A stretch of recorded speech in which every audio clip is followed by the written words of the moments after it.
Bienvenue dans ce nouveau numéro de Pas sur TV78 et Radio Sensation, et ça tombe bien, parce que nous allons justement parler dans cette émission pas mal de la radio, dont vous savez qu'on fête les 100 ans de la première émission depuis la Tour Eiffel, puis les 40 ans des radios libres. Et puis nous parlerons un petit peu aussi de politique, nous parlerons aussi de Paris-Saclay, qui est la première université en mathématiques. Et pour aborder tous ces sujets, j'accueille Stéphane Monson, bonjour. Bonjour, cher Patrice, bonjour à tous. Je vous accueille en premier, d'abord parce que je vous salue avec tout l'honneur que vous méritez. Et puis, vous êtes en visio alors que tout le monde est maintenant en plateau. C'est comme s'il se passait quelque chose, je ne sais pas, avec ce virus. Nous en parlerons peut-être. C'est le privilège de l'âge. C'est le privilège de... Oui, mais on va parler de mai 68, justement. Il était en train de lancer des pavés. Alors, Francis Guillerot, bonjour. Bonjour Patrice. Alors, je suis ravi de vous accueillir. Vous êtes donc le directeur de Radio Sensation. Radio Sensation est né quand ? Alors, Sensation, Sensation un peu plus récemment, mais l'ancêtre c'est 83. 83, Triangle FM, en donc, 1983, à la MJC du Ménil-Saint-Denis. Voilà. Et c'était donc la libération des ondes, voulues par la gauche en 80. Laurent Mazori, bonjour. Bonjour. Vous êtes maire adjoint d'Elancourt, vous êtes vice-président de 50 ans et président de TV78, donc d'un des représentants là, du média, hein, oui. ça rigole pas. Ancien animateur de Radio Libre en 1983, sur Radio Scout de France à Paris, qui émettait depuis le sous-sol d'une église tristement célèbre à l'époque, qui s'appelait Saint-Nicolas du Chardonneret. Chardonnay, c'est parce que j'ai mon côté, on en boira un coup après l'émission, voilà, c'est ça. C'est le vin de Metz. Oui, c'est le vin de Metz, c'est agréable aussi, voilà. Donc vous voyez... Et Joseph Lajoie, bonjour. Bonjour.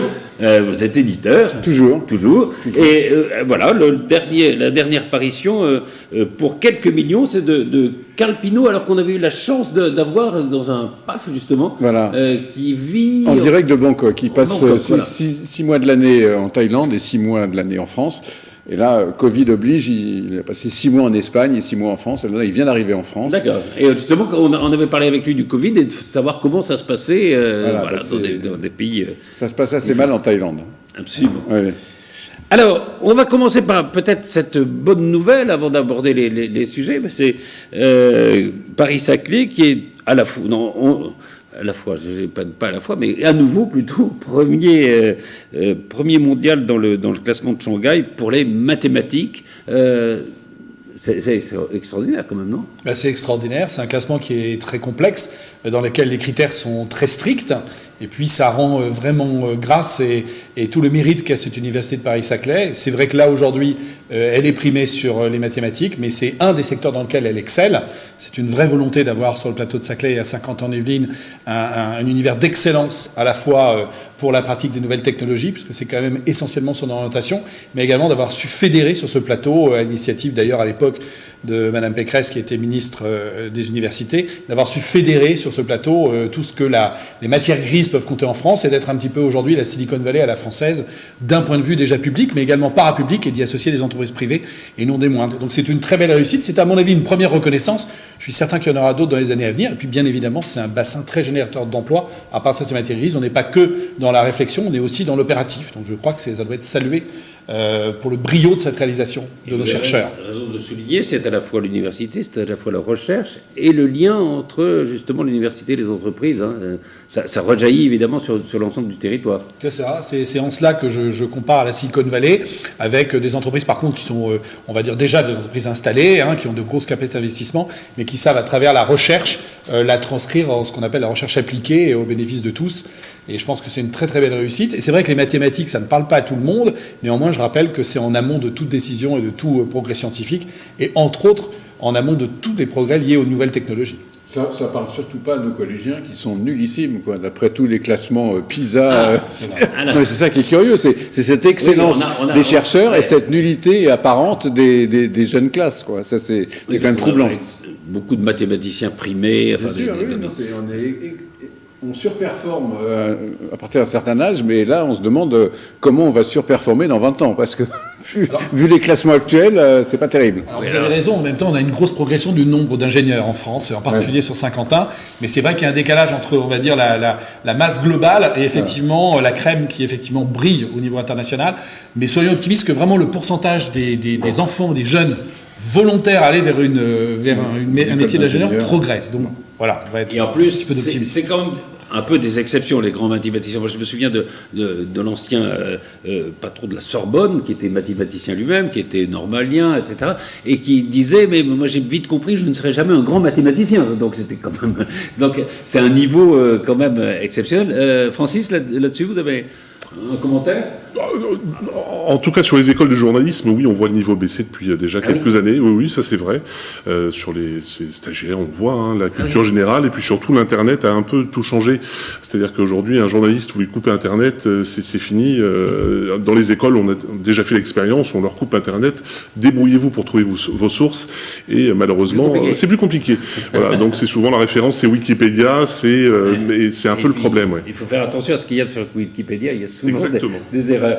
Stéphane Monson, on avait déjà parlé justement de cette excellence de Paris-Saclay en matière de mathématiques, et vous disiez, finalement, c'est pas tellement étonnant, parce que pour faire des mathématiques, il faut pas beaucoup de moyens. Il faut un stylo, un papier, en gros, et peut-être un petit ordinateur. On est moins bon dans les sciences où il faut plus d'investissement. Ce que j'allais vous dire, Patrice, ce classement n'est pas du tout une surprise, puisque le Paris-Saclay numéro 1 mondial en mathématiques, alors c'est une réédition, c'était déjà le cas l'an dernier, mais bien avant l'existence du classement de Shanghai, il était de notoriété scientifique mondiale que Paris-Sud, à l'époque, c'était le nom de Paris-Saclay, était l'une des toutes premières universités, voire la première université mondiale. J'ajoute que Paris-Saclay, toujours dans ce classement de Shanghai, alors qui obéit à des critères qui sont ce qu'ils sont, et ça n'est pas le seul classement mondial, occupe aujourd'hui, toutes disciplines confondues, la 14e place mondiale, parmi des milliers d'universités. Alors oui, c'est vrai que y a deux observations sur le fait que qu'il s'agisse des mathématiques. La première, c'est qu'il s'agit plutôt d'une recherche fondamentale, même si y a toute un pan des mathématiques qui sont plutôt des mathématiques appliquées, mais là il s'agit plutôt de recherche fondamentale, et ça montre, Laurent Mazury a raison de le souligner, ça montre l'importance de la recherche fondamentale, qui n'est pas toujours très bien comprise de la part des politiques et des décideurs publics en général, parce qu'en recherche fondamentale, en général, on trouve ce qu'on ne cherche pas. Ça s'appelle la sérendipité, et donc c'est assez difficilement vendable sur le plan budgétaire et sur le plan politique. Et puis d'autre part, c'est vrai, vous le rappeliez, faire de la recherche en mathématiques, ça coûte pas grand-chose, ça coûte rien. Il faut une craie ou un stylo et un tableau, et puis il faut des esprits très bien formés. Ça coûte un peu plus cher, mais ça n'a rien à voir avec l'appareillage technologique qui est indispensable dans d'autres champs disciplinaires. Je pense en matière de recherche atmosphérique, en physique, en chimie, en informatique, etc. Alors en chimie, cela dit, Paris-Saclay est pas mal placé, c'est la 49e place. Il y a aussi d'autres classements, il y a l'agriculture, il y a la médecine, très bien placée. Enfin, donc il y a évidemment des disciplines plutôt scientifiques dans lesquelles... Alors c'est vrai que ce classement de Shanghai, on pourrait entrer dans les détails et critiquer un petit peu la façon dont il est fait, mais bon. C'est un classement parmi d'autres. C'est le plus connu parce que c'est parmi les plus anciens, mais c'est simulé surtout c'est un vaste débat, mais c'est surtout du quantitatif, le classement de Shanghai. C'est un classement au poids des publications, au poids des références, au poids des distinctions. Paris-Saclay, Paris-Sud a un volume de médailles Fields, vous savez, qui est le Nobel des mathématiques, tout à fait impressionnant, et évidemment ça pèse très lourdement dans ce classement. C'est vrai que la France a un grand nombre de médailles Fields, notamment le plus connu étant Cédric Villani, qui a fait ensuite de la politique. Et réputé depuis des décennies. Shanghai, on est bien classé, on est bien. Ah non, mais c'est pas le casser. Non, mais il a raison de rappeler sur quels critères il est fait. Et donc c'est voilà. Enfin, en tout cas, c'est une excellente nouvelle. Champagne. On va passer au premier thème de cette émission. On va souhaiter bon anniversaire à la radio.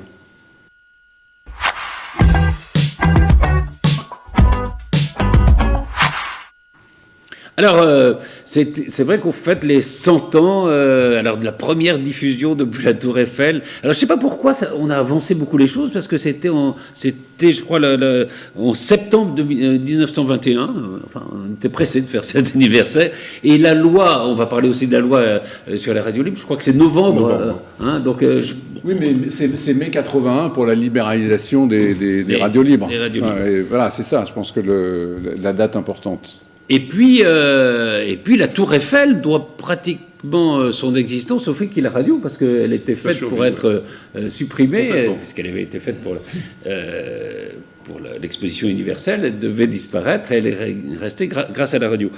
Alors, c'est vrai que quand on regarde l'histoire de la radio, c'est de l'histoire quand même, non ? Ah oui, c'est ce qui nous frappe d'abord, enfin, c'est les grands moments, quoi. Alors il y a l'histoire, mais je voudrais revenir sur la précédente intervention. C'est aussi l'aspect technologique et scientifique qui met ce média à disposition effectivement de l'homme, parce qu'il faut déjà avoir l'idée de créer le mécanisme de la radio. Après, il est important de voir aussi que quelque part la France est directement liée, parce qu'il y a la Tour Eiffel certes, mais il y a aussi le fait que c'est en France que ça a lieu et que ça se passe, et que cette première édition permet effectivement de briller, et du coup dans l'univers des médias au niveau international pour la France. Je pense que c'est un point qu'on doit soulever. Et après, bien sûr, il y a le contenu, et là peut-être que notre collègue peut plus nous en parler. Parce que surtout la radio, c'est le premier média de masse instantané, puisqu'il faut se rappeler qu'avant, c'était que la presse, les journaux, donc c'était tous les jours, mais là, la radio permettait instantanément de pouvoir donner de l'information à tous les possesseurs de postes, même si au début, c'était pas évidemment très courant, mais ça a été le premier média de masse, la radio, qui a relié les Français, les gens entre eux. Absolument, oui. Jusque-là, il y a la presse écrite qui marchait très bien, d'ailleurs, à l'époque. Et la radio, au fond, mais quand est-ce que ça commence à être un média... Alors vous dites c'est un média populaire, mais quand est-ce qu'on a des moyens d'écouter la radio? Assez vite? Assez vite, mais je pense que c'est après-guerre aussi que ça a commencé vraiment à prendre forme.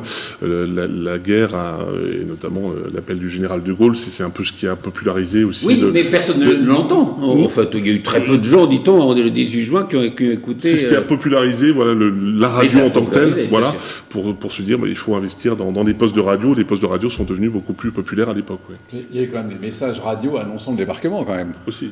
Donc ça, c'est quand même un... Il y a l'utilisation pendant toute la guerre, bien sûr. Des violons de l'automne, c'est mon cœur d'une longueur monotone. Plus qu'important. Les Français parlent au français, voilà. Fédérateur de... Et de l'autre côté, il y avait aussi la radio pétainiste et collaboratrice. Radio Paris-Mans, parce que Radio Paris est allemand. Mais on voit d'ailleurs l'intérêt tout de suite que les politiques ont eu, et quand je dis des politiques, en l'occurrence de l'occupant, qui tout de suite s'est saisi effectivement de ce média en se disant, après tout, il y a peut-être du monde va l'écouter et on doit le contrôler. Et de fait, effectivement, tout de suite, les Alliés s'en servent également à la fois comme un média de propagande, mais un média de communication quasiment technique. Je passe effectivement des messages à la radio. Donc immédiatement, le côté mass média que vous souleviez est pris en compte par à la fois les résistants, les deux côtés. Et quelque part, malgré la situation dramatique, ça donne aussi ces lettres de noblesse et de l'efficacité du média radio. Et oui, et ça donne d'ailleurs, le fait d'ailleurs qu'on ne voit pas le visage, alors on parlera peut-être après avec la télévision, ça donne aussi une dimension nouvelle. C'est vrai, Stéphane Manson, que la politique, l'histoire, au fond, l'histoire de la radio, c'est un peu de l'histoire pour nous aussi, d'une certaine façon. C'est de l'histoire, bien sûr, c'est de l'histoire, et vous savez, pour relier cela au premier sujet, que notamment à l'UVSQ, nous avons un centre de recherche extrêmement important sur l'histoire culturelle qui a pour objet de recherche notamment l'histoire de l'audiovisuel et l'histoire de ce média particulier qu'est la radio. C'est à la fois un objet d'histoire et c'est un instrument qui permet aussi d'approcher d'autres objets, avec notamment la question des archives radiophoniques qui font aujourd'hui l'objet d'une véritable exploration scientifique, digne de ce nom. Et c'est vrai, alors politiquement, il y a eu Roosevelt qui faisait ses causeries au coin du feu. Il y a eu Mendès France qui était le premier président du Conseil, à l'époque on disait pas Premier ministre, à faire ça.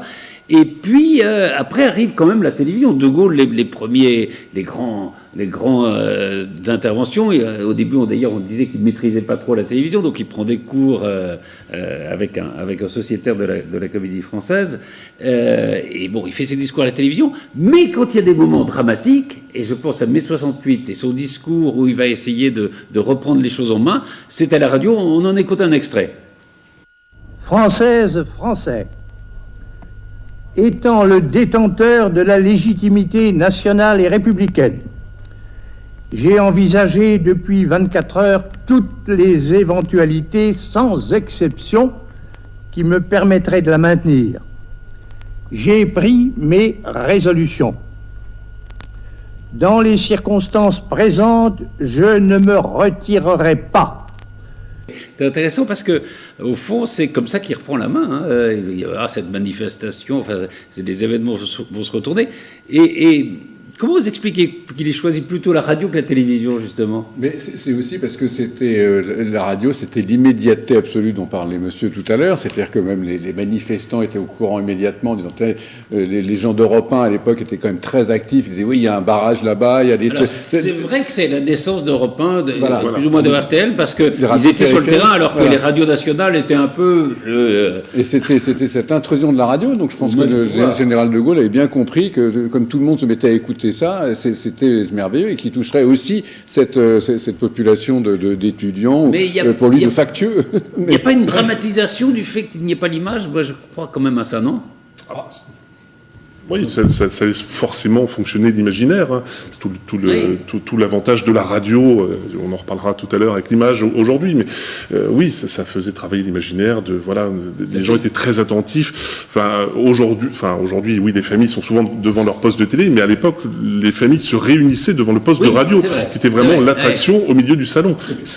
Il y avait des jeux même, hein, il y avait... Complètement. Et est-ce que dans l'inconscient même du général de Gaulle, il n'y a pas ce côté j'ai été pendant la guerre à la radio, je me suis exprimé à la radio, donc je reprends ce média qui m'a fait en fait... Probablement, et puis il y a eu l'épisode de Baden-Baden où on ne savait pas où est-ce qu'il était passé, etc. Donc ne pas se montrer était aussi d'une certaine façon une force. Et il y a aussi le taux de pénétration du nombre d'écrans à l'époque, on est en 68, le nombre d'images et de postes de télévision sont même très limités. Moi-même quand j'étais jeune, j'avais un poste en noir et blanc. Pour changer les chaînes, on tournait comme ça, et c'était très compliqué. Et je me souviens de maman écoutant la radio, il y avait des postes de radio. Oui, il y avait plus de chaîne. Non, mais il fallait quand même, dès qu'on rentrait, on ne savait pas si la télé marchait, on partait 8 jours en vacances, ça ne marchait pas. Je pense qu'aussi, il y a cette volonté d'efficacité à travers le fait de choisir la radio. Stéphane ? C'est aussi l'époque des transistors. Donc des radios miniatures. La radio, ça a été pendant longtemps un meuble très lourd. Le TSF, etc., qui trônait au milieu du salon, comme aujourd'hui chez beaucoup de Français la télévision. Mais en 68, on pouvait, avec un petit poste de radio, comme on disait naguère, une radio à transistor, recevoir ce média à peu près partout, dans la voiture, sur la plage, dans la rue, etc. Alors il y a aussi ce paramètre de l'efficacité, bien sûr. Est-ce qu'aujourd'hui, on pourrait imaginer, je ne sais pas, Emmanuel Macron, par exemple, un message très, très dramatisant, par exemple, se passer de la télévision? J'ai l'impression qu'aujourd'hui, on ne pourrait pas, mais... il va sur TikTok, notre président. Donc, c'est vrai qu'il y a d'autres médias, non, mais il y a des nouveaux médias, il y a l'Internet, il y a tout ça. Il y a quand même l'image, quoi. Non ? On peut difficilement échapper à l'image aujourd'hui. Il ne faut pas oublier effectivement avec les réseaux sociaux, n'importe quel citoyen aujourd'hui devient reporter. Voilà, donc avec son téléphone, instantanément, on peut envoyer sur les réseaux sociaux une image. Donc on peut difficilement se passer de l'image. C'est très décrié aujourd'hui parce que ces images sont parfois détournées ou mal exploitées. On n'en connaît pas forcément la source, donc ça devient un véritable problème. Alors qu'à l'époque, à la radio, effectivement, il y avait un travail comme les délais étaient aussi plus longs, il faut rappeler qu'à l'époque, à la radio, on montait avec des bandes, c'était très long, alors qu'aujourd'hui, les ciseaux, etc. Donc voilà, enfin, les transmissions étaient très longues aussi. Aujourd'hui, c'est vrai qu'on peut, même en radio ou en télévision, une fois de plus, avec un téléphone, on peut faire un reportage quasiment instantanément, alors qu'à l'époque, c'était beaucoup plus long. Hein. Quand on voulait faire une liaison d'un point A à un point B, il fallait passer par des systèmes de faisceaux, les satellites n'existaient pas à l'époque. Donc c'était beaucoup plus long, donc il y avait une rigueur beaucoup plus importante, je pense. Mais c'est vrai qu'aujourd'hui, un événement qui n'a pas d'image, on a l'impression qu'il n'existe pas, quoi. Hein. C'est terrible. On veut systématiquement avoir l'image. Enfin, c'est parfois à la limite du voyeurisme. Hein. C'est vrai que des chaînes d'information font souvent leur audience dès qu'ils peuvent montrer des images fortes. Je me souviens, ça m'a marqué. Forte ou pas d'ailleurs. Mais... Il y a quelques années, quand il y a eu l'attentat au Bataclan, ces images qui avaient été diffusées de l'intérieur du Bataclan, c'était choquant. Ça avait été diffusé sur les réseaux sociaux et ça avait fait des millions de vues. Voilà. Aujourd'hui, malheureusement, c'est ça aussi. Alors que la radio à l'époque, effectivement, c'était très différent. Vous avez raison de souligner qu'il y a une différence justement entre les réseaux sociaux et parfois les responsables des télévisions justement ne diffusent pas un certain nombre d'images qui sont sur les réseaux sociaux. Mais quand vous dites les images sont, oui, parfois elles sont très fortes. Mais parfois, moi, ça m'a toujours amusé, par exemple, quand on se dit il va se passer quelque chose à l'Élysée, et on envoie un journaliste devant l'Élysée. Or, il serait beaucoup mieux informé dans son bureau avec un téléphone et un ordinateur que dans la rue Faubourg Saint-Honoré. C'est la poursuite de l'image à tout prix. Effectivement, les télévisions d'information permanente, qu'est-ce que l'on voit en général? C'est une jeune fille ou un jeune homme avec un micro, et dans la rue, derrière moi, il vient de se passer, et on voit d'autres de leurs collègues, et puis un véhicule de pompiers, il pourrait très bien être à l'autre bout de la France, ça ne change rien. Mais je pense que je ne vais pas faire de publicité pour Paris Match, mais tout est dit dans le vieux slogan de Paris Match. Le poids des mots, le choc des photos. Et donc, effectivement, les deux doivent coexister. Et pour un homme politique, ou quelle que soit la personne qui a un message à faire passer, aujourd'hui, la complexité, c'est qu'il faut être présent partout, sur tous les supports, avec de l'image, avec du texte, avec effectivement des photos sur les réseaux sociaux. Effectivement, il faut même faire venir des youtubeurs chez soi pour pouvoir être filmé et faire une roulade. Enfin, on est obligé d'être partout. Et celui qui n'est pas partout, il a du mal à exister. Regardez ce qui s'est passé avec le président Trump, quand effectivement, on lui a coupé l'accès aux réseaux sociaux aux États-Unis. Tout d'un coup, évidemment, sa parole ne porte plus. Et sauf qu'à l'époque, il n'y avait quasiment que la radio. Mais pour continuer ce que vous dites, Francis Guiraud, justement, on a l'impression... Alors, il y avait des médias, il y avait la radio, il y avait la télévision, il y avait Internet, etc.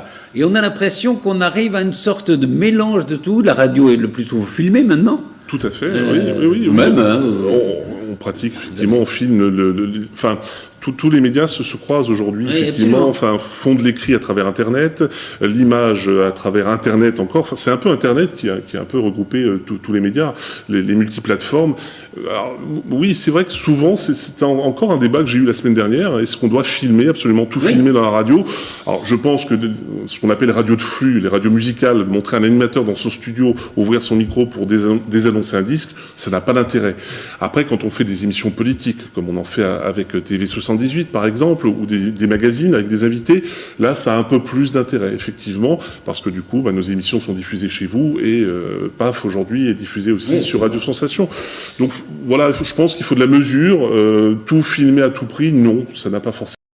Stéphane Monson sur cette dimension de la radio. Je souscris totalement parce que y a, je crois, un surcroît de liberté pour celui qui s'exprime sans être filmé, et puis il y a un surcroît d'attention pour celui qui écoute. J'en suis absolument convaincu. Je ne suis pas téléspectateur, je ne regarde pratiquement pas la télévision. J'écoute beaucoup la radio, un certain nombre de radios, parce que j'ai l'impression de pouvoir, sans doute, je sais pas, me concentrer de manière beaucoup plus simple.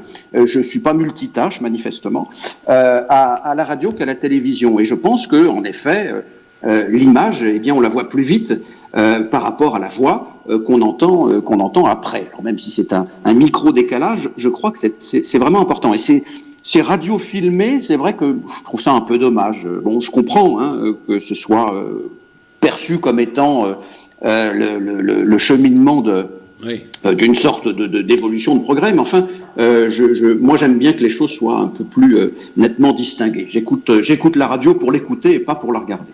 D'ailleurs, c'est amusant, moi je me souviens quand j'étais justement à RTL, quand on recevait des actrices, elle disait, il faut un maquilleur. Enfin. Donc, Oui, voilà. le maquillage à la radio, quoi. Ça devient assez étonnant. Alors, deuxième grand moment, donc c'est 80, c'est novembre 80, avec la loi qui permet la libération des ondes. Moi, je me souviens, j'avais enquêté un petit peu avant, dans les années 80, tu vois, le ministère de l'Information, même Jacqueline Baudrier, qui était la présidente, je crois, de Radio France à l'époque, disait, mais pourquoi vous libérez pas les ondes? Et la réponse officielle, c'est qu'il n'y a pas de place.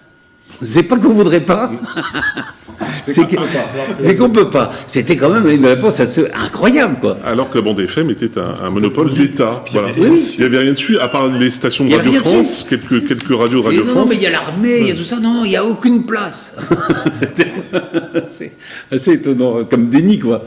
D'ailleurs, c'est étonnant, je sais pas, c'est pas une erreur de Giscard, d'ailleurs, de ne pas l'avoir fait. Il y a une ou deux erreurs comme ça, peut-être, qu'il aurait pu... Moi, je pense qu'il l'aurait fait s'il avait été réélu une deuxième fois, parce que c'était dans l'air du temps, et on était un pays, pour le coup, je vois pas comment on pouvait l'arrêter. Et d'ailleurs, il y avait, avant les radios libres, il y avait les radios qui se cachaient. Les radios pirates. Les radios pirates, qu'on appelait les radios pirates. La grande majorité des radios libres, à part les radios un peu plus professionnelles, allez, on va dire, professionnelles, sont issues de ces radios pirates. Moi, je vous parlais de Radio Scout de France tout à l'heure, c'était une radio pirate, aussi bizarre que ça paraisse. D'où la présence dans une cave. D'ailleurs, on n'aurait jamais pu mettre de caméra, parce que si les gens avaient vu dans quelles conditions on le faisait à l'époque, je pense que personne ne l'aurait cru. Je me souviens de cette poursuite, et j'ai oublié le nom de la radio, mais j'habitais dans le 19e arrondissement, on était très haut à côté de la place des Fêtes, donc il y avait plein d'émetteurs pirates qui étaient cachés, il y avait toujours la peur du CRS qui va surgir, ils ont saisi l'émetteur ici, mais il y en a un autre de caché là, etc. Je pense que Giscard d'Estaing l'aurait libéré. Oui, bien sûr, qui surgissait pour prendre des émetteurs. Mais je pense que Giscard d'Estaing l'aurait fait. C'était dans l'air du temps. Effectivement, François Mitterrand l'a fait, il était là au bon moment, il y avait une vision un petit peu plus gauche dans la façon de communiquer, mais c'était pas possible d'arrêter, comme vous le disiez, Patrice, l'argument de la bande FM saturée, alors qu'en fait, on tournait son bouton comme ça, il n'y avait rien. Donc voilà, ça serait arrivé. C'était dans l'air du temps. Et d'ailleurs, très souvent, sur tous les sujets, les politiques, souvent, ne font que réagir après que l'évolution soit faite. Et en matière de radio, je pense que c'est exactement la même chose. Mais c'était un bon coup politique. Et c'est un bon coup politique. C'est la récupération. C'est un peu comme quand on inaugure le TGV, quoi. C'est un peu la même chose. Alors, François Guillaume, alors racontez-nous un peu l'histoire d'avant Radio Sensation et puis de Radio Sensation, 83, mon histoire. Et votre histoire. Moi, j'ai découvert la radio relativement tard. J'étais très intéressé par la télévision au départ. Je me souvenais d'ailleurs que j'allais souvent au but de Chaumont sur un plateau, je crois que c'était Studio 15, où je voyais un certain Patrice, me semble-t-il, le mardi soir. Rue des Alouettes, la Société française de production et de création visuelle. C'est magnifique. C'était un lieu magnifique où il s'est passé beaucoup de choses pour la télévision à l'époque. Et donc, c'était plus ce côté-là qui me fascinait. J'ai découvert les radios FM, j'écoutais beaucoup les grandes ondes, notamment RTL, et j'écoutais peu la FM. J'ai pas vraiment vécu le début de la bande FM avec la manifestation pour le soutien à l'énergie, etc. à l'époque. J'ai découvert ça chez moi, près de chez moi. Un jour, mon frère me dit, tiens, je connais quelqu'un qui travaille dans une radio, je suis allé voir. Puis effectivement, ça a été pour moi la révélation. Donc c'est après, à partir de 86-87, où je me suis vraiment intéressé à ce média. Parce que faire de la radio, c'était tellement facile. Effectivement, faire de la FM, il faut se rappeler qu'avant, c'était surtout les grandes ondes. Donc des émetteurs surpuissants qui coûtaient très cher, des antennes de 100 ou 150 mètres de haut, qui étaient pour la plupart donc situées au Luxembourg, en Allemagne ou en Principauté de Monaco, d'où le nom des radios périphériques à l'époque. Mais la FM, on montait ce qu'on appelle un dipôle, une antenne, un petit boîtier qu'on allait acheter en Italie en général, et puis ça brouillait en général tout le monde, les pompiers, la télévision justement, enfin c'était un enfer pour tout le monde. Et puis, au fur et à mesure, c'était la course à la puissance aussi. On achetait des émetteurs de plus en plus gros, de plus en plus puissants. Donc, la FM, je l'ai vécu un peu tardivement, mais après, c'était effectivement un moment de création. Enfin, on était tous. Et c'est devenu la règle, la FM. Même les grandes. Il faut se souvenir qu'RTL et Europe 1, etc., étaient contre la FM au départ. Je disais, non, ça ne fonctionnera jamais. Donc, la bande FM à l'époque s'arrêtait à 104, d'ailleurs, puisque le reste appartenait à l'armée. Et quand ils se sont rendus compte que la FM, notamment Énergie, avait énormément de succès, le confort d'écoute était meilleur. Parce que les grandes ondes, quand on réécoute les grandes ondes aujourd'hui, il n'y a plus que RTL qui émet en grandes ondes. Enfin, c'est un peu préhistorique. Hein. Le son était très étouffé. Donc ils se sont dit, bon, faut quand même qu'on demande des fréquences. Donc la bande FM a été élargie jusqu'à 108. L'État a réattribué le 104-108 pour pouvoir notamment caser RTL, Europe 1, etc. Pour élargir la bande FM. Donc oui, les radios périphériques sont arrivées plutôt tardivement. Et puis c'était vraiment la foire. Oui, à l'époque, on peut le dire, c'était au premier qui émettrait. J'ai vécu moi-même une saisie. C'était très drôle, oui. Où les CRS ont débarqué à la radio, je me suis enfermé dans la radio j'ai planqué l'émetteur, donc oui, c'était à l'époque c'était comme ça que ça se passait. Puis ensuite ça s'est un peu plus régulé avec l'arrivée de la haute autorité au départ, la CNCL ensuite, et puis le CSA qu'on connaît aujourd'hui. Absolument. Vous parliez de Carbone 14, qui est, voilà, c'était une des radios phares de la Libération. Je vous propose d'écouter juste un tout petit extrait avec le célèbre Lafesse. Bonsoir. Le plaisir anal, ça ne fait pas si mal. Et ça n'est pas réservé aux pédales. Voilà, le plaisir anal. C'est vrai qu'il y a eu tout. Hein. C'est beaucoup plus court l'extrait de Carbone 14 que le général de Gaulle. Hein. C'est vraiment parce qu'après, il y a une conversation. Les choix rédactionnels sont... C'est vrai que c'était assez amusant parce qu'ils invitaient des auditeurs à parler, ils engueulaient les auditeurs. Enfin, c'est vrai que... Alors, il y a à la fois une liberté absolue, et puis si on regarde au fond l'histoire de ces radios libres, c'est quoi? Aujourd'hui, c'est Énergie, c'est des gros groupes au fond qui ont gagné. Oui, non la radio s'est standardisée, oui, effectivement. Un peu l'exemple un peu contraire, mais il y a aussi des... On s'est standardisé aussi, on est une radio associative, mais on s'est aussi professionnalisé, standardisé, que ce soit au niveau technique. Voilà. Mais oui, au bout d'un certain temps, c'était celui qui ferait le plus d'audience. Énergie a importé beaucoup de choses des États-Unis, au niveau de la programmation musicale, avec l'arrivée des panels pour l'arrivée de ce qu'on appelle le Selector, le logiciel de programmation musicale. Donc petit à petit, et surtout avec l'arrivée de la publicité, quand la publicité a été autorisée, il y avait un devoir de se professionnaliser pour être crédible pour les annonceurs. Voilà. Donc il y avait deux camps, les radios qui sont vraiment professionnalisées, les radios qui ont voulu rester très indépendantes au niveau éditorial, qui faisaient un peu tout et n'importe quoi, puis ces radios-là ont fini un peu par disparaître. Oui. Il n'y en a plus beaucoup. Il en existe encore quelques-unes sur Paris, qui font des émissions un peu hors du temps, ça existe. Je pense à Fréquence Paris Pluriel, par exemple, qui est toujours là, donc il y a encore quelques survivantes. Il y avait, Stéphane Monson, il y avait aussi cette dimension, en 80, c'est vrai que les grandes radios qui existaient, c'était les radios nationales sur lesquelles le pouvoir politique pouvait avoir une influence. Il y avait aussi cette envie de libération, de liberté. C'est un point extrêmement important parce que ce véritable fleurissement, cette éclosion, c'est aussi l'instauration du pluralisme. Politique qui vraiment s'est épanoui à cette époque. Francis Guillerot le soulignait tout à l'heure. Il y avait un contentieux d'ailleurs qu'on suivait du côté du Conseil d'État à propos d'une radio du Parti socialiste qui émettait clandestinement, qui s'appelait Radio Ici et Maintenant, qui déplacer ses émetteurs au jour le jour en fonction des détections de la police. Et donc, cette explosion du pluralisme a été extrêmement sain pour la démocratie.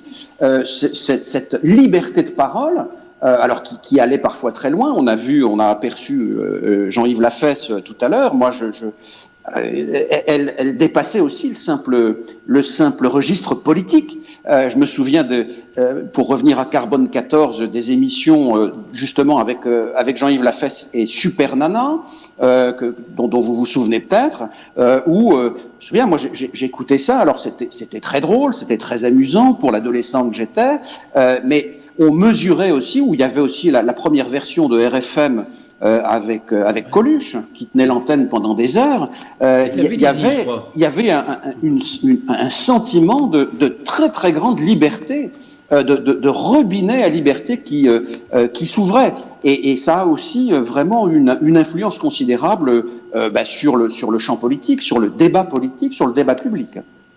Oui, il a raison. C'est vrai, libération politique, libération des mœurs aussi, enfin, à l'antenne. Enfin, voilà. Full, fréquence gay, etc. Oui, effectivement. Super. Le sexe qui arrive, enfin, voilà. Géraldine sur Skyrock, ça reste une voix mythique. Dans les soirées de Géraldine, je pense que tout le monde s'en souvient à peu près. Est-ce que ça a influé sur les grandes radios, Inter, RTL, Europe, cette liberté? Politiquement, je pense qu'aujourd'hui, il n'y a plus aucun pouvoir politique qui oserait.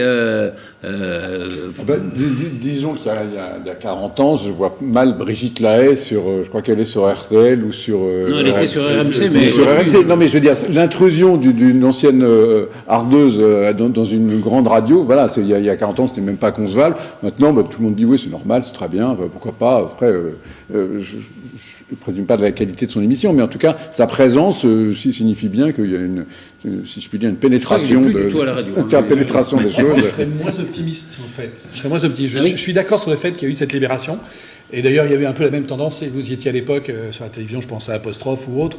Aujourd'hui, il n'y a plus ça. Enfin, je trouve qu'il n'y a plus ça. Alors, on ne va pas me sortir Hanouna pour le comparer, parce que ça n'a rien à voir. Je trouve qu'il y a moins ça, en tout cas. Et je trouve que les radios sont normalisées. Et entre autres, je trouve que les ex-radios périphériques, quand j'écoute, j'entends rien de révolutionnaire. On est dans des choses de qualité qui ressemblent à ce qui se faisait sur les grandes ondes avant. Moi, je suis plutôt pessimiste. J'ai l'impression que cette éclosion extraordinaire, d'abord, effectivement, par l'obligation de se regrouper des radios. Moi, j'ai connu ça quand on nous a dit Radio Scout, il y a un côté catholique. Pas du tout, en plus. Regroupez-vous avec Radio Notre-Dame. Bon, on s'était retrouvés regroupés, ce qui fait que quand il y avait un chant automatique à 18h, moi, je faisais lui une parade. Et puis derrière, on avait les chants grégoriens. Et je trouve... Oui, non, mais c'était original. Mais voilà, mais on a regroupé. Puis la publicité est arrivée, c'est normal, il fallait beaucoup d'argent pour faire fonctionner l'ensemble. Puis du coup, on a normalisé. Et je trouve qu'aujourd'hui, on est quand même dans une forme de normalité.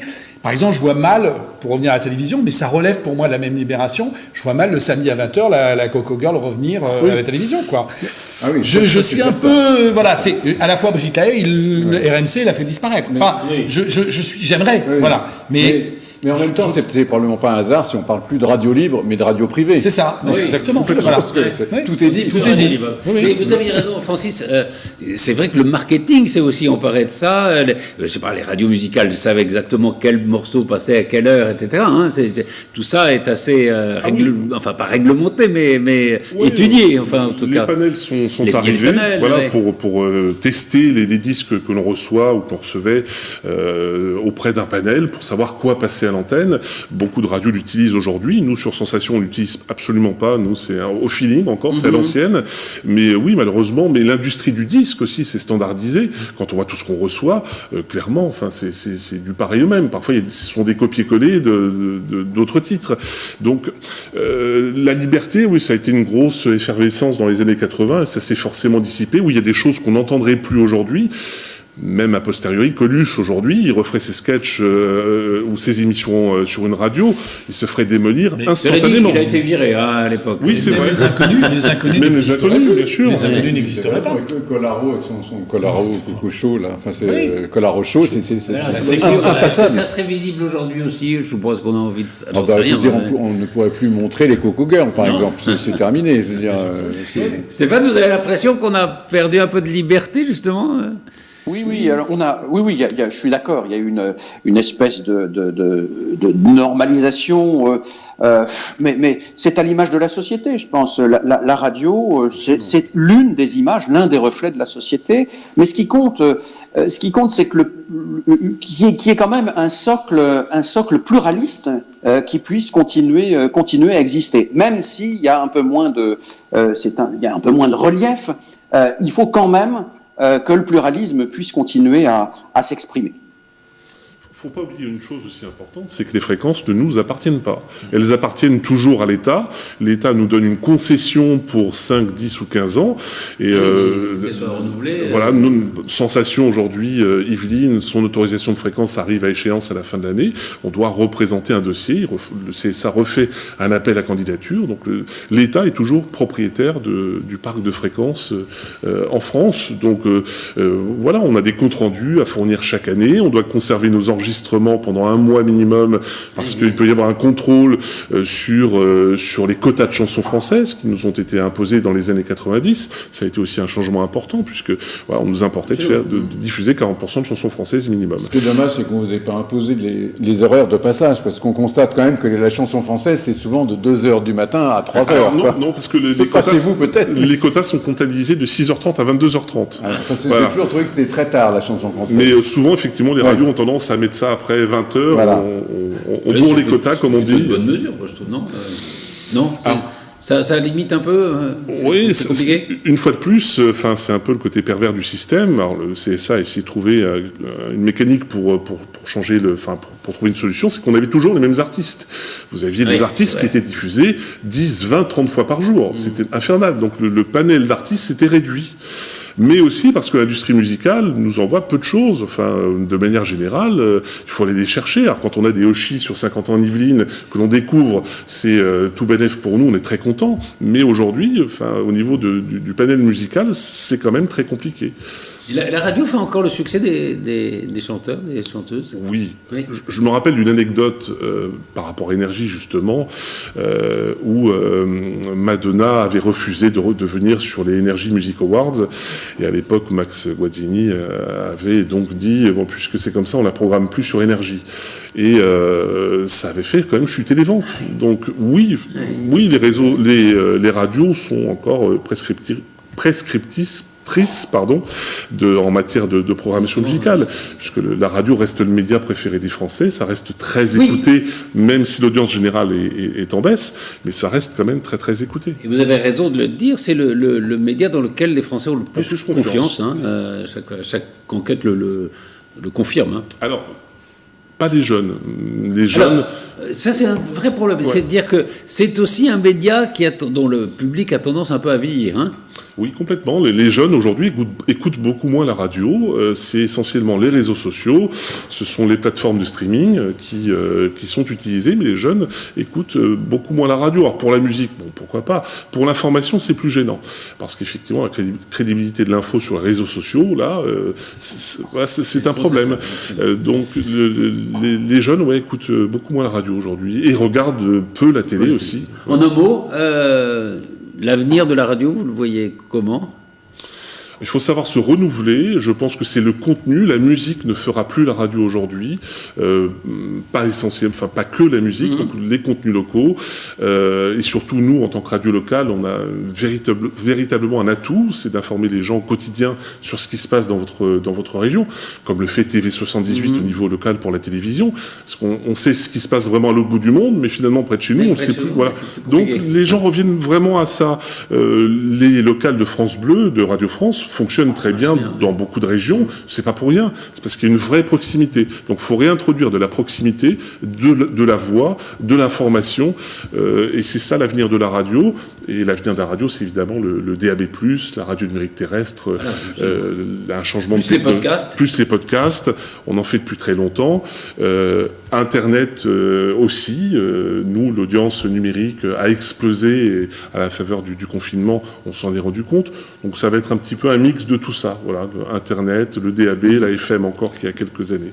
Et la radio, on parle beaucoup de musique, mais c'est aussi la culture. C'est pas que les infos ou de la musique, c'est de la culture. Je veux dire, France Culture me paraît être une chaîne extraordinaire, donc qui continue à bien fonctionner. On parle d'histoire, on parle de philosophie, on parle de tas de choses et on découvre des choses à la radio qu'on ne ferait peut-être pas ce choix à la télévision. Donc ça va être emmerdant. Alors qu'à la radio, hop, tout de suite on peut être capté. Et je sais pas, la dernière fois j'étais absolument saisi. Il y a un feuilleton sur France Culture sur Flaubert, mais c'est absolument passionnant, quoi. C'est par tranche de 20 minutes, on est scotché au truc, on n'a pas envie d'arriver, on veut écouter. C'est fabuleux, quoi, d'avoir ça à l'heure actuelle. Je veux dire, un feuilleton sur Flaubert. L'édition doit par exemple le Masque et la Plume de France Inter, c'est juste extraordinaire. Voilà, ce sont des émissions de référence.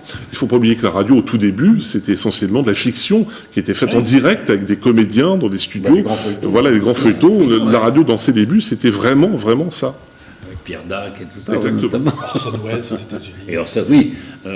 Allez, on va passer peut-être on va parler un petit peu de politique, tant pis.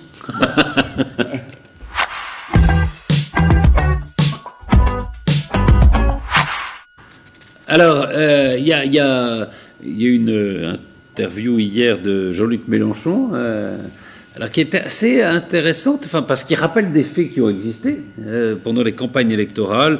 Papivoise, vous savez, ce monsieur qui avait été agressé en 2002 et dont on dit que l'agression a fait monter Jean-Marie Le Pen, l'affaire Mera en 2012, l'attentat, en effet, sur les Champs-Élysées, une semaine avant les élections, c'était pendant le débat d'ailleurs, je crois, des élections en 2017. Donc ces faits sont avérés et existants. Mais il a l'air d'en déduire qu'il dit il va se passer encore quelque chose, comme si tout ça était prémédité, quoi, comme si ces attentats ou ces faits divers étaient prévus d'avance, par qui on ne sait pas. Il y a un côté un petit peu complotiste dans son raisonnement. Vous l'avez entendu, hein? Oui, je l'ai entendu, j'ai été très choqué. Alors, complotiste, c'est évident. Je pense que... alors, comme il est très intelligent, je ne pense pas que ce soit un dérapage. D'ailleurs, c'est intéressant de voir qu'il l'a fait à la radio, hein, puisque je crois bien que c'était sur France Inter, donc autant sur le débat précédent. Non, mais ses propos sont à la fois hallucinants. D'abord hallucinants parce que il laisse à penser que toutes ces victimes, qui sont quand même des victimes du terrorisme, ne comptent pas. Moi, c'est comme ça que je l'ai pris, puisqu'il parle même d'incident. Il ne parle pas d'assassinat, il parle de meurtre. Oui, d'ailleurs, les associations de victimes de terrorisme ont protesté. J'ai même entendu la maman d'un des militaires qui a été abattu par Mohamed Merah, effectivement monter au créneau, et elle a bien raison, c'est scandaleux. Donc il y a toute cette partie-là quand même qui tend encore une fois quelque part à gommer, à normaliser, à dire qu'après tout ce sont des opérations de manipulation. Et puis comment peut-on penser qu'il y ait derrière cela une entité immanente qui manipulerait des terroristes pour faire des attentats dans le cadre d'élections. Mais enfin, je veux dire, là, il a perdu le sens des valeurs. Alors je veux bien que M. Mélenchon veuille tout le temps faire du buzz, comme on dit, pour justement passer sur les réseaux. Et d'ailleurs, la preuve, on en parle aujourd'hui. Donc quelque part, on lui donne raison, mais en même temps, on en parle pour le condamner. Ce sont des propos qui sont fous, qui sont irrespectueux, qui sont choquants. Et moi, si ma voix ne compte pas, bien entendu, je le regrette, mais moi, je l'appellerais à ce qu'il revienne sur ces propos, ou au moins à ce qu'il les précise, plutôt que ce que j'ai entendu d'ailleurs dans les dernières 24 heures, où en gros, comme d'habitude, on nous fait du rétropédalage en disant c'est pas exactement ce qu'il a voulu dire. Non, c'est n'importe quoi, c'est scandaleux, c'est choquant, et je trouve que ça devrait même relever d'une forme de condamnation. Voilà. C'est bien évidemment choquant, c'est stupide, c'est probablement complotiste. Au-delà de tout ça, ce qui est extrêmement inquiétant, c'est la fin de cette interview où il parle de la stigmatisation à venir des musulmans. C'est-à-dire que lui, on voit bien que son combat, c'est ça, c'est d'essayer de grappiller, de faire venir à lui le vote musulman, si tant est que le vote musulman existe. Bon, ça, on verra. Mais en tout cas, ça c'est sa tentative claire et nette. Donc c'est pas... Il n'y a pas de quoi crier au génie. Et puis après, je pense qu'il est à la limite de la folie, parce qu'il n'a toujours pas accepté. Il n'a toujours pas accepté l'idée qu'il avait perdu la dernière présidentielle. Ah oui. Il est toujours là à parler des 800 000 voix d'écart. Mais 800 000 voix d'écart, c'est énorme. Il est 4e à la présidentielle au premier tour. 4e et 800 000. Et vous connaissez, je ne suis pas un fanatique de Lionel Jospin. Enfin, Lionel Jospin, il a perdu face à Le Pen. Il y avait 200 000 voix, 190 000 voix d'écart. On n'a jamais entendu Jospin râler en disant « j'aurais dû être devant, c'est un scandale ». Non, à 200 000 voix d'écart, il a accepté le jeu démocratique, Lionel Jospin, il a quitté la vie politique. Voilà, c'est au moins quelque chose qui l'honore. Mais ce Mélenchon qui en permanence dans la récrimination en disant « oui, mais 800 000 voix, c'est un scandale ». C'est pitoyable. Ça donne l'impression que pour exister, il faut toujours avoir la petite phrase, la petite chose qui va choquer, qui va provoquer, et ensuite se faire passer pour victime. Voilà, je provoque et je me suis fait ensuite passer pour victime. Bon, c'est le fonctionnement de Jean-Luc Mélenchon. Je pense que ça étonne plus personne aujourd'hui. Voilà, c'est un peu dommage, puisque c'est la forme et plus le fond. Stéphane Monson ? Mélenchon, c'est l'histoire d'un naufrage, hein. C'est l'histoire d'une faillite. Alors, c'était pas 800 000 voix, c'était 600 000, mais c'est pas ce qui fait la différence. À 600 000 voix près, j'étais élu président de la République. Enfin, on résume les choses comme ça, ce qui est complètement fou, en effet. Mais c'est pour moi, oui, l'histoire d'un grand naufrage. Le Mélenchon d'il y a une quinzaine d'années était un fervent républicain. Il portait haut certaines des valeurs fondamentales de la République. Aujourd'hui, il a totalement vrillé. C'est vraiment un naufrage absolu, et de mon point de vue, sur de nombreux aspects aujourd'hui, il se place vraiment en marge de la République. Autre sujet sur lequel je veux vous interroger, on l'a vu, enfin, c'est la réforme des retraites que reprend Emmanuel Macron. Et on a l'impression qu'il va essayer de jouer un coup, c'est-à-dire de prendre un risque. Il se dit au fond, et je crois que l'analyse n'est pas mauvaise, on n'est jamais réélu si on ne prend pas de risque, un risque absolu. Il va peut-être prendre le risque de mettre des gens dans la rue, d'avoir les syndicats contre lui, mais de montrer qu'au fond il fait des réformes jusqu'au bout. Vous pensez que cette stratégie-là, non, qu'il est en train de jouer ? Alors, je ne sais pas si c'est cette stratégie, néanmoins, il demeure le fait qu'une réforme des retraites s'impose en France, puisqu'on avait un déficit de 4 milliards qui est passé à 40 milliards. Sur lequel tout le monde est d'accord, mais voilà. Il va entraîner probablement des mouvements sociaux. On va mettre les gens dans la rue, c'est faire. Ça, oui, puis alors, et en plus, Patrice, quand vous dites que tout le monde est d'accord, tout le monde est d'accord sur le fait qu'il faut faire une réforme des retraites. Il faut faire une réforme à laquelle personne n'est d'accord sur la façon de la faire. Ouais. Donc, effectivement, c'est toujours pas si on ajuste des critères ou si on met dans l'ensemble du système par terre pour reconstruire autre chose. Après qu'il y ait un calcul politicien derrière tout ça, certainement parce que nous sommes en préélection, on est déjà dans la pré-campagne électorale.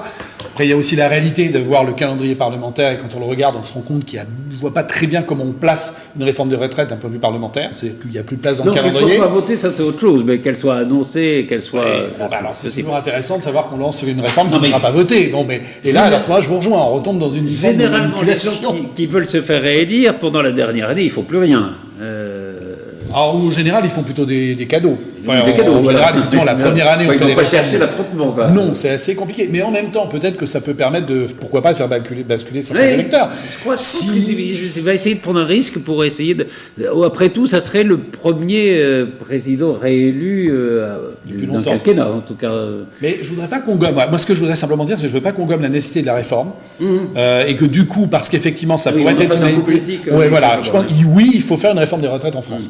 Et il faut se le dire. Donc, après, que ce soit à l'occasion, effectivement, d'une réélection, que ce soit à l'occasion de la première année d'un nouveau quinquennat, dans tous les cas de figure, il faut refaire le système. Peut-être que, par exemple, une façon de faire la réforme des retraites, plutôt que d'aller rallonger la durée de cotisation, le montant des cotisations, ou de faire une retraite par points, c'est peut-être de revenir sur les 35 heures. On peut aussi travailler plus d'une autre manière, en travaillant plus longtemps, par exemple, chaque semaine. Il y a plusieurs pistes qui permettraient aussi de récupérer, effectivement, ces manques de cotisation. Pourquoi pas ?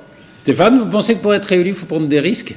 Oui, je pense qu'il faut prendre des risques, et je pense que le président de la République actuel a montré qu'il prenait des risques, qu'il n'hésitait pas à prendre des risques, ce qui pour le moins tranche avec ses prédécesseurs, du moins les 3 précédents, et d'autre part, si réforme des retraites il y a de nouveau, ce sera pas la même.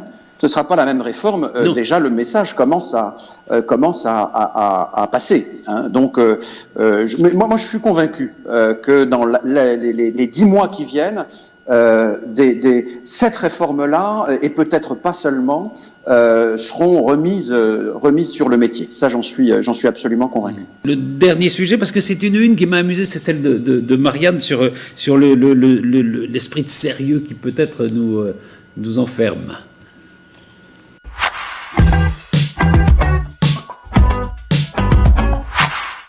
Alors, ouais, ils n'en ont pas marre de se prendre au sérieux. C'est vrai que j'ai l'impression qu'à chaque fois que quelqu'un, Bigard, dit des choses absolument insensées, on est là à commenter, à dire, à expliciter. On pourrait dire, bon, ben, c'est nul, et puis voilà. Vous avez tout à fait raison. Après, ce qui est problématique, c'est de faire la liste des gens pas crédibles et inintéressants. Alors là, il parle d'Hanouna, de Bigard, de Lalanne, de Pascal Praud, de De Villiers. C'est vrai que le bouquin de De Villiers, c'est quand même c'est incroyable. Il dit, voilà, il y a un complot qui a lancé le virus pour établir un gouvernement mondial.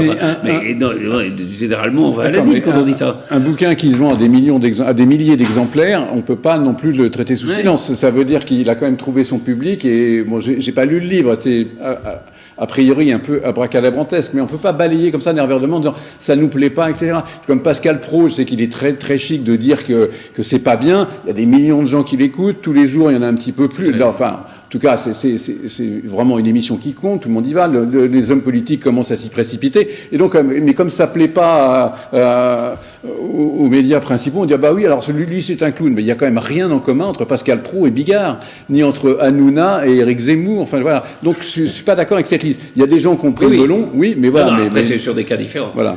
Stéphane, en un mot, et Francis ? Moi, la question, c'est pas le sérieux, c'est-à-dire que c'est la mythomanie et le discours péremptoire, c'est-à-dire que j'assène des vérités avec un V majuscule que je ne prends pas la peine de démontrer. Et d'autre part, je suis hermétique à toute contradiction. Donc on peut aller très loin. Et en effet, alors très bien, c'est regardé ou écouté par des millions de personnes, mais ça, on est ici dans la quantité, on rejoint ce qu'on disait tout à l'heure, ce qui n'est pas synonyme de vérité. Hein, c'est tout. Donc ça a un côté complètement fou, ça a un côté risqué aussi pour le débat public, pour la démocratie, puisque toutes les paroles se valent. Manifestement, et que d'autre part, et c'est ce qu'on a vu au cours des mois et de l'année qui vient de s'écouler, c'est que de toute façon, l'argument d'autorité, l'argument de celui qui a passé des années et des années à travailler sur une question ne vaut pas mieux, ne vaut pas plus que les éructations du premier venu. Voilà, donc ça c'est à la fois complètement dingue de mon point de vue et extrêmement grave. Francis Guiraud, oui, c'est vrai que toutes les opinions se valent, quoi, c'est ça. Oui, c'est vrai, mais après, on donne parfois trop d'importance à des choses qui n'en ont pas, et c'est aussi le travers des réseaux sociaux, où ça surréagit à la moindre petite phrase, au moindre petit mot. Donc, enfin, voilà, il y a un moment, faut garder un peu de recul. C'est vrai que ça peut-être pas mal, après tout, de donner un peu de distance, non Tout est pris au premier degré aujourd'hui. Oui, c'est un peu le problème. Voilà. La une est un peu premier degré. On dirait une de journal absolument vintage. Enfin, le truc, c'est démodé au-delà de tout. Graphiquement, c'est terrible. Vous avez été à Marianne, non? Non. Non, vous avez travaillé avec Jean-François Kahn. Voilà, oui, mais...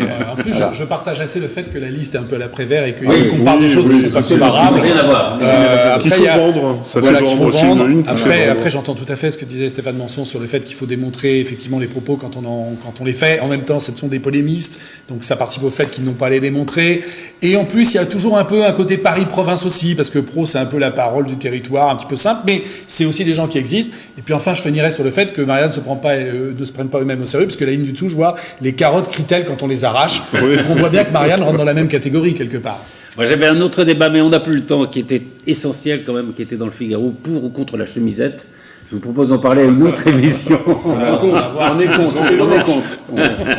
Merci infiniment à tous les quatre. Merci Stéphane Manson, Francis Guiraud. Merci, vous êtes ici chez vous, parce qu'on est sur Radio Sensation. Vous connaissez la maison. Merci Laurent Mazory et Jean-Charles Lajonie. À très vite pour un nouveau numéro de PAF.